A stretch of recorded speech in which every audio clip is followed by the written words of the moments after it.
Guys, welcome to another quickie by Pepper. If you just graduated from campus or in the course of this year you'll be graduating, this video is for you. We're going to be talking about careers, getting that first job interview, a few do's and a few don'ts. Disclaimer, these things that I'm about to tell you, they worked for me, they worked for a few of my friends, but that does not guarantee that they'll work for you. You just need to try them out and of course do a bit of research on your own. So let's get started. Our first do plan. Just because you've decided you want to get a job, you want to get started in your career, doesn't mean you show up at an establishment and be like, give me a job right now. No, you plan, decide this are the types of companies, organizations or institutions that I want to work for, list them down, make a list, write them down, the contacts, how you can reach them, someone that you can talk to who's from there. Do a bit of that research, do a bit of plan, and then the second do of course is to research. Do some research, man, because this research is going to help you learn a bit more about the company. Just because you want to work for Java, you've been going there every Friday of the week, you've crammed their menu, doesn't mean you're gonna get the job, doesn't mean they're gonna give you a job. You need to find out a bit more about Java. When was it started? How many branches do they have? What do they stand for? What's their motto? What's their vision? What's their okay, you might not know the 10-year plan, but I think you understand what I'm saying is do some research about the company or institution or organization that you're applying to. Also, this research is going to help you craft your cover letter, very important, and it's also going to help you write your email properly.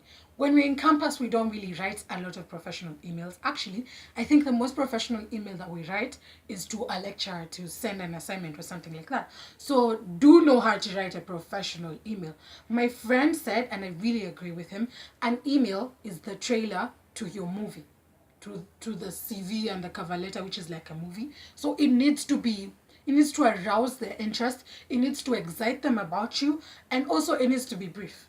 Yeah, you can't write like 1,000 words in the email body. It needs to be very brief because nobody has time. So you've planned, you've done your research, you've written your email. Next thing to do is, and you've also updated your CV, by the way. I know after campus there's not much that you've done, but just write your CV, write everything that you've done, and Google how to write a professional good CV. A tool that you can use, by the way, is cvmaker.com, cvmkr.com. It helps you craft a proper CV.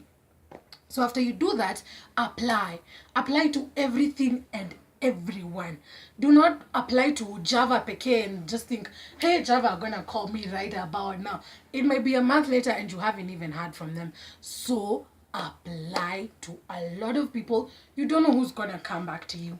And if you got a few emails from your research, like if you got an email for the MD, CC them to that email, because the generic email that they give or that they list, they may not even look at that often, but the MD might come across your email and be like, huh? This brand sounds interesting. And they actually give you a call, which is what happened for me a number of times, guys. A number of times. So you might want to look into that. Then something else that we wanted to talk about in terms of applying, just because they don't reach out to you like after a certain period of time, doesn't mean you should give up on them. This is something my friend does really well. He follows up. It's like, hi, so I sent in on this date, I sent in this, I was wondering where we are on that, because sometimes they forget or they never even saw it. So it's a good idea to follow back, but don't stalk them. Don't keep emailing them, hi, have you seen my CV? Yoo-hoo, my CV is waiting. No, don't do that. Follow up, but also in a professional manner.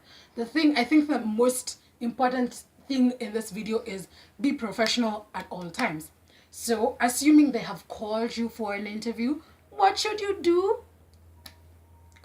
What you should do, of course, is do a bit more research. I know you did some research, but it's nice to freshen up your mind so you understand the company even before you go there. Secondly, prepare in advance. If you need your whatever documents you need for the interview, make sure they're there, they're good, they're photocopied, they're clean, they're not folded, they don't look like what should by a cow. No, make sure they are nice and ready to go. Third, whatever you're going to wear, make sure it's professional. It depends on the job. You don't need to wear a suit, but make sure it's clean. Make sure it's clean. If you have unkempt hair, or if it's like you have a shaggy thing going on, at least use paka mafuta, man. Coconut oil is your friend. Look, at least make your hair look fresh kidogo. And this is for people like my brother. I hope he watches this part. If you have a beard, make sure it's kept. There's nothing as bad as a unkempt beard looking like ndengu scattered all over. Anyway, make sure you're clean. Make sure you look professional, or at least you look clean. And also, on the day of the interview, be on time. If you can be there 30 minutes before, that's good. Do not be late. Do not, under whatever circumstances, be late. Once you're there, you were early, you have your documents, you've been called in, there's a panel of like 8 people looking to intimidate you, don't be intimidated. Be comfortable in yourself, be comfortable in your skin, be confident. When you're confident, it shows. A trick that you can use is to maintain eye contact, because when you maintain eye contact, people listen to you and they get the sense that you're comfortable in this environment, you're really comfortable in your skin, you're confident. Don't be scared to wait. If they ask you questions, take a moment to understand the question. Don't be because you're prepared, because you're the boss in this thing, you're just throwing answers around. No. Take a moment, think, and then answer the question that has been asked. Don't ramble. Don't answer questions that haven't been asked. Go. Be very precise, concise, and the other one that ends with size. So I think those are really nice do's. Oh yes, ask questions. I know after the interviews they always tell you like, do you have any questions for us? And there are four important questions that I think you should ask. One of the first questions, I read this in an article somewhere, is what are the qualities that a person in this position or role needs to have to be successful. This will tell them that you're already thinking about the position, and you're thinking of how you can make it better and how you can perform better. The second question is, what is the company's position on education and development? This one is important because it lets them know that you're interested in doing your master's, and it also lets you know where the company stands on that, because maybe they don't allow people to go study, and that's important to know because that might be part of your plan. The third question is, how does the company keep employees motivated, innovated, and excited? This is very important because it puts the people who have been asking you questions in a spot, and they have to think, and you get to understand the company better, so you get into a company that you're excited to be in.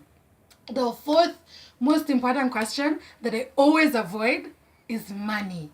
Find a way to ask about how much you'll be paid if they hadn't mentioned it, but ask it in a good way.